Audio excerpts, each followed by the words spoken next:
ମୋ ଜେଜେଙ୍କ ଗୁଆକାତି। ଉପସ୍ଥାପନା ସାନୁ।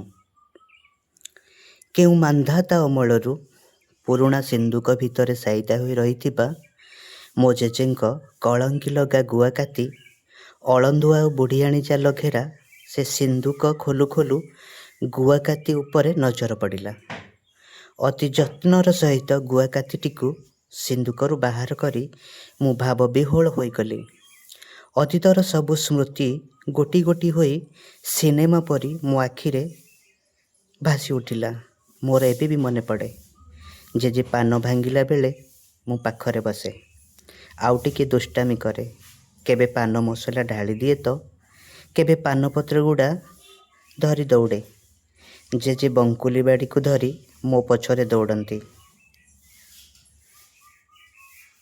ଜେଜେ ଗୁଆ କାତିରେ ଗୁଆ କାଟୁଥିବା ବେଳେ ମୁଁ ଜେଜେଙ୍କୁ ନକଲ କରେ।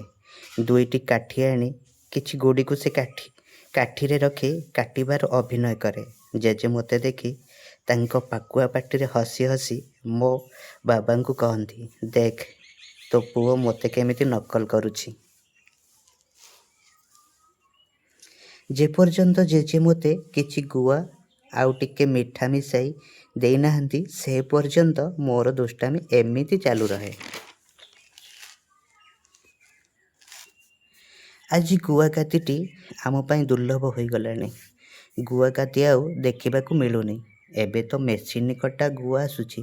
ତେଣୁ ଲୋକମାନେ କ୍ରମେ ଗୁଆକାତିର ବ୍ୟବହାରିକ ମୂଲ୍ୟକୁ ଭୁଲିଗଲେଣି।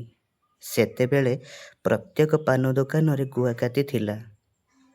ପାନ ଦୋକାନୀମାନେ ଗୁଆକାତିରେ ଗୁଆ କାଟି ପାନ ଭାଙ୍ଗୁଥିଲେ।